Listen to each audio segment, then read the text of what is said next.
नमस्कार दोस्तों, आप सभी का स्वागत करते हैं अपने चैनल पे। और आज हम बाकी की अधूरी चीज़ों को भी कंप्लीट करेंगे और हम इंटरेस्टिंग चीज़ों लाइट्स के बारे में और भी ज़्यादा जानकारी देखेंगे। ओके, तो ये सब चीज़ें तो हम करेंगे और उससे पहले आप लोगों को क्या करना है कि आपको इस चैनल को लाइक करिए, शेयर कीजिए, सब्सक्राइब करते जाइए और व्यूवर्स को बढ़ाते रहिएगा। कम्युनिटी इसी तरीके से ग्रो अप होती है और आपका भी इससे बहुत सारे नॉलेज और भी गेन होने वाला है।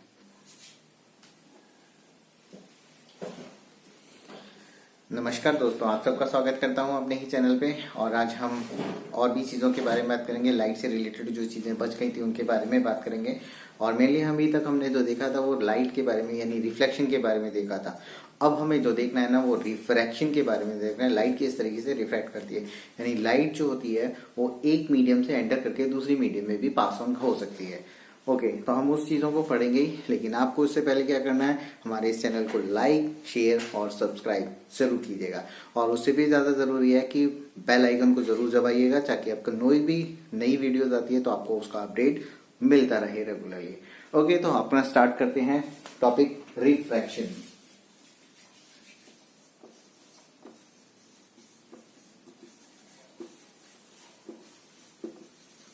रिफ्रैक्शन ऑफ लाइट, देखिए एक सिंपल सा टॉपिक है refraction of light. Refraction actually में होता है क्या, लाइट जो है ना एक मीडियम से दूसरी मीडियम में एंटर करती है, उसी को हम रिफ्लेक्शन बोलते हैं। तो उसी का एक्सप्लेनेशन देखते हैं किस तरीके से। तो उसका एक एग्जांपल लेके चलेंगे और उसमें भी हम लिखते हैं ग्लास स्लैब को। देखिए हम ग्लास स्लैब को बना लेते हैं यहाँ पे।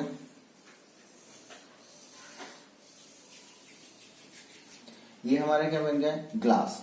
This is the glass. और यहाँ पे क्या है, एयर। ये आपकी क्या होगी, बाहर साइड में जो आउटर में होगी वो आपके पास क्या लगेगी, एयर। ये एयर और ये रहा आपका ग्लास। अब एयर क्या रहता है, रेयर मीडियम कहलाती है। This is called the rare medium, जिसकी डेंसिटी कम होती है। इसकी डेंसिटी कम होती है और इसकी डेंसिटी ज्यादा होने की वजह से क्या कहलाता है, डेंसर मीडियम कहलाता है। This is called the denser medium and this is called the rare medium. ठीक है, दो मीडियम हो गए। अब यहाँ पे रेस सबसे पहले क्या आएगी, अंदर की साइड एंटर करेगी। रेस जैसी आएगी अंदर के साइड में, इस रेस को बोलेंगे हम इंसिडेंट रे। आने वाली रेस को क्या बोलेंगे, इंसिडेंट रे। अब यहाँ पे आपको नॉर्मल ड्रॉ करना पड़ेगा। जैसे आपके पास कोई भी लाइट एंटर आएगी तो वहां पे एक नॉर्मल ड्रॉ करना पड़ेगा। और वैसे इस रेस को पास कैसे करना चाहिए, बिल्कुल स्ट्रेट जाना चाहिए था। ऐसे करके कुछ मूव कर दी अगर ये बैंड नहीं होती तो। लेकिन लाइट एक्चुअली में ऐसा करता नहीं है। जिस तरीके से आपको दिखाएगी ना बिल्कुल स्ट्रेट फॉरवर्ड चली जाती है, तो ऐसा वो जाती नहीं है, लेकिन अपने पाथ को चेंज कर देती है। इसके कुछ रूल्स हैं और वो रूल्स क्या है कि अगर कोई रेज रेयर मीडियम से मूव करती हुई डेंसर मीडियम में जाती है तो ये क्या करेगी, it moves away from the normal. It moves toward normal, not away from the normal. तो ये क्या करेगी, टुवर्ड्स नॉर्मल। और अगर इसका जस्ट अपोजिट में जाएंगे, डेंसर से रेयर में, तो ये क्या करेगी, it moves away from normal.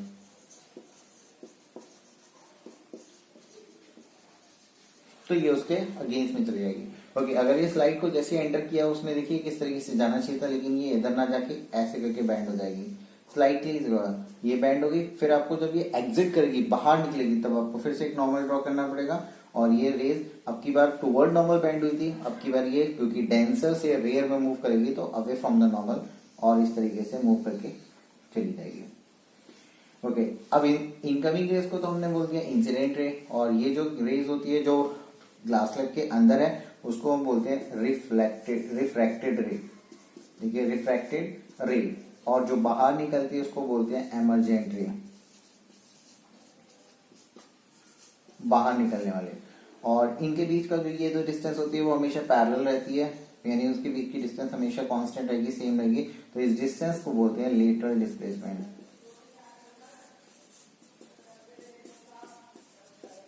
This is called the lateral displacement. Okay, तो ये सारी इंफॉर्मेशन आपने देखी और ये रूल्स को फॉलो करती है। रेयर से डेंसर में it move away toward the normal, यानी नॉर्मल की तरफ मुड़ गई है। और जब बाहर निकलेगी डेंसर से रेयर की तरफ जाएगी तो अवे फ्रॉम द नॉर्मल। तो एक्चुअली में हुआ क्या, लाइट की पाथ को जाना चाहिए था कहीं और, लेकिन उसके स्लाइटली उसने अपना पाथ को चेंज कर दिया। इसी प्रोसेस को हम बोलते हैं refraction of light.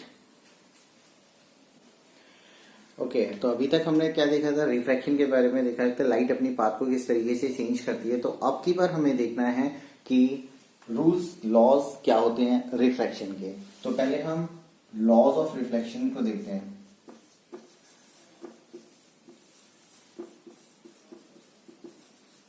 Laws of reflection, reflection के लॉज के बारे में बात करेंगे।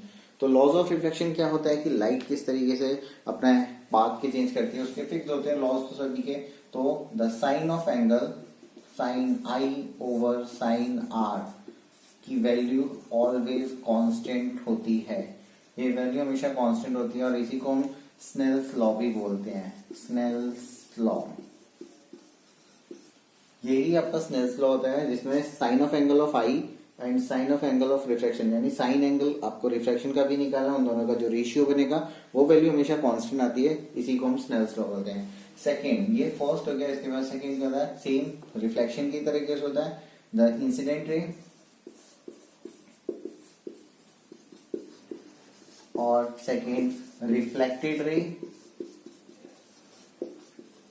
एंड नॉर्मल, ये जो तीनों रेज होती हैं all meets in the same plane. ये तीनों की तीनों सेम प्लेन पे लाइज करते हैं, एट द सेम पॉइंट पे मीट करते हैं। तो यही आपके लॉज होते हैं रिफ्लेक्शन के। ओके तो फंस अगेन हम लोग रूल्स ऑफ रिफ्लेक्शन की बात करते हैं, लेकिन रूल्स पढ़ने से पहले आपको देखना पड़ेगा स्पेरिकल मिरर क्या चीज होते हैं। तो स्पेरिकल मिरर देखिए कैसे फॉर्म होते हैं। अगर आपने एक स्पेरिकल इस तरीके से बनाया और एक और स्पेयर इसके साथ मिक्सअप कर दिया, तो इसके बीच का जो रीजन ये क्रिएट हो गया, ये जो रीजन बन गया ना, ये आपका एक लेंसेज बन गया। उसी तरीके से अगर आपने एक स्पेरिकल मिरर लेंस ग्लास को एक और ग्लास के साथ कंजेस्टेड रखा होता और इसमें इस तरीके से रीजन क्रिएट करा होता, तो ये जो रीजन क्रिएट हो रहा है इसके बीच में ये आपका एक तरीके का लेंस का फॉर्मेशन हो गया। तो दो लेंस बन गए, एक आपके पास ये लेंस बन गया और एक आपके पास ये लेंस का फॉर्मेशन होगा। तो ये आपके पास हो गया कॉन्वेक्स लेंस और ये हो गया कॉनकेव। एक्चुअली में इसमें क्या, सेंटर ऑफ कर्वेचर यहाँ पे भी होता है, सेंटर यहाँ पे भी होता है, इसका भी सेंटर यहाँ पे भी, इसका सेंटर। इसलिए यहाँ पे जब आप प्रिंसिपल एक्सिस बनाएंगे ना यहाँ पे, तो इसके ऑप्टिकल सेंटर तो ये कहलाएगा, this is called the optical centre. और यहाँ पे आपके पास क्या है, F1 and 2F1, first focus second focus and F2 और 2F2। इस तरीके से आपके प्रिंसिपल एक्सिस पे ये बनते हैं। सेम एज अगर आप कॉन्वेक्स लेंस में ही बनाओगे तो सेंटर में ऐसे ही बनेगा, optical centre F1 2F1 F2 and 2F2 और यहाँ पे सेंटर में आपका ऑप्टिकल सेंटर होगा। तो ये कुछ इस तरीके से मिरर का फॉर्मेशन होता है जिसमें आपका कॉन्वेक्स एंड कॉनकेव लेंसेज में इस तरीके से बनाए जाते हैं। फिर से करते हैं, आपके पास देखा अभी आपने कॉनकेव एंड कॉन्वेक्स लेंसेज किस तरीके से फॉर्म्ड होते हैं। अब उनके हमें रूल्स भी देखने हैं, रूल्स ऑफ रिफ्रैक्शन। रिफ्रैक्शन के क्या क्या रूल्स होते हैं। तो रूल्स आप क्या कॉनकेव में लगाए कॉन्वेक्स में लगाए, दोनों के वजह से सेम होती हैं। तो फर्स्ट ऑफ ऑल हम क्या करते हैं, कॉन्वेक्स में ही आपको दिखाते हैं सारे के सारे रूल्स लगा के। तो देखिए ये आपका कॉन्वेक्स लेंस हो गया जिसमें आपका ये प्रिंसिपल एक्सिस कहलाती है, बीच में सेंटर में ऑप्टिकल सेंटर और इसमें first focus second focus F2 and 2F2। Same as जैसे आपने मिरर में देखा था, बिल्कुल वैसे कोई भी रेज जो parallel to the principal axis आएगी, पैरेलल, ये आपकी जो मिडिल होता है ना लेंस के मिडिल तक, ये अप्रोक्सीमेटली उसके सेम जाता है, पैरेलल जाती है। और उसके बाद ये फर्स्ट फोकस यानी सेकंड फोकस जो इसके बैक साइड में होता है वहां से मूव कर जाती है। यानी कोई भी रेस पैरेलल आएगी, पैरेलल आने वाली रेस जो भी है वो फोकस से पास करती हुई चली जाएगी। ये फर्स्ट रूल हो गया। तो कंडीशन में क्या लिख सकते हैं, स्टेटमेंट में अगर लिखना चाहो, any rays comes parallel to the principal axis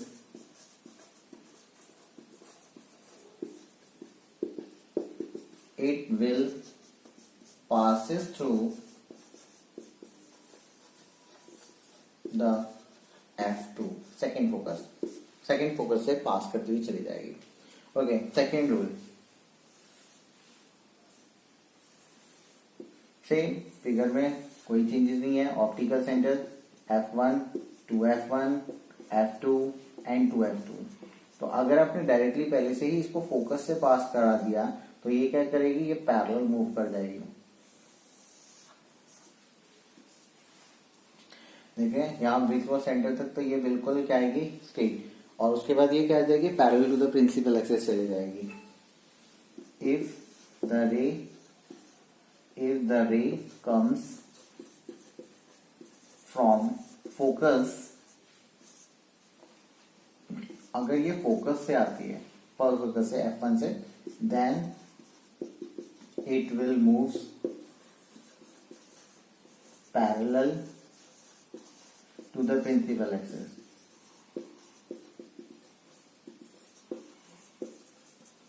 तो वो पैरेलल चली जाएगी प्रिंसिपल एक्सिस के। ओके, नेक्स्ट प्रॉपर्टी इसकी थर्ड, और अगर कोई रेज डायरेक्टली इसके ऑप्टिकल सेंटर से ही मूव करती है, F2 एंड टू F2, अगर इसके ऑप्टिकल सेंटर से ही मूव करके जाती है तो ये बिल्कुल स्ट्रेट मूव कर जाएगी विदाउट एनी डेविएशन। ये passes through the optical center, then it will go straight without any deflection। किसी भी डिफ्लेक्शन में नहीं जाएगी, बिल्कुल स्ट्रेट फॉरवर्ड चली जाएगी। इसको बोलते हैं थर्ड लॉ। ये रूल्स रहते हैं आपके रिफ्लेक्शन के, तो रिफ्लेक्शंस की ये रूल्स कहलाते हैं।